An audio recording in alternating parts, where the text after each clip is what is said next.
సోదర సోదరీమణులారా, దేవుని నామానికి మహిమ కలుగునుగాక.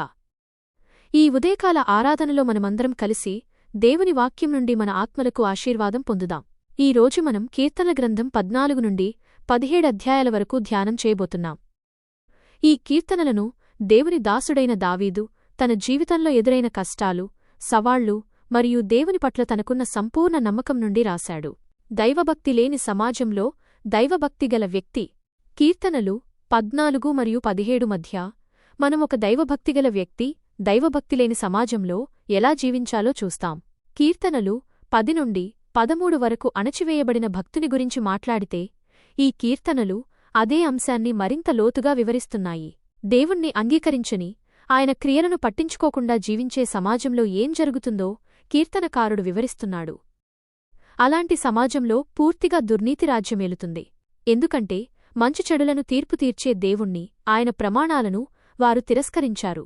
దేవుడు లేడని వెచ్చివారు తమ హృదయములో అనుకొనుచున్నారు అని కీర్తన 14లో మనం చదువుతాం.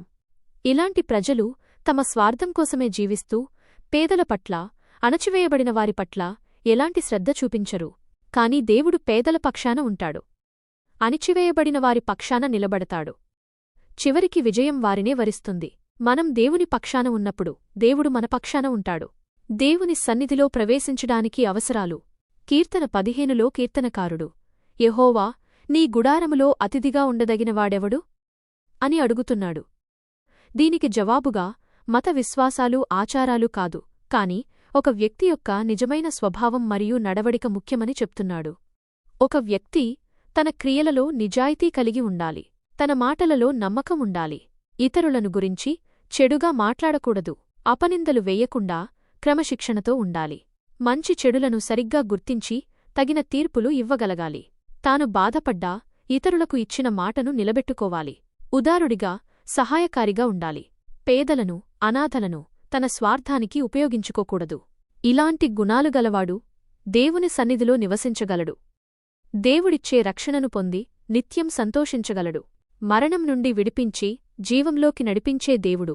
కీర్తన 16లో దావీదు దేవుడు తనను మృత్యుముఖం నుండి కాపాడినందుకు కృతజ్ఞత చెల్లిస్తున్నాడు. దేవునితో సహవాసం, ఆయన ప్రజలతో సహవాసం తనకు ఆనందాన్నిచ్చాయని ఆయన చెప్తున్నాడు. మిగిలిన దేవతలందర్నీ, వాటిని పూజించేవారిని దావీదు తిరస్కరిస్తున్నాడు. తనకున్న వస్తువుల కంటే దేవుడున్నాడు గనుక తనకు సంపూర్ణ సంతృప్తి అని దావీదంటున్నాడు. యెహోవా నా స్వాస్థ్యభాగము, నా పానీయ భాగము అని దావీదు పలికాడు. తనను శిక్షించేవాడు, బోధించేవాడు, కాపాడేవాడు దేవుడేనని ఆయనంటున్నాడు. దేవుడు తనను మరణం నుండి విడిపించి జీవంలోకి నడిపించి తన సన్నిధిలో నిరంతర ఆనందాన్ని ఇస్తాడని ఆయన విశ్వసిస్తున్నాడు. ఈ కీర్తనలో దావీదు వ్యక్తీకరించిన ఈ భావాలు అతడు పూర్తిగా అనుభవించిన ఆదర్శాలు కావు. వీటి సంపూర్ణ అర్థం యేసుక్రీస్తులోనే కనుగొనగలం.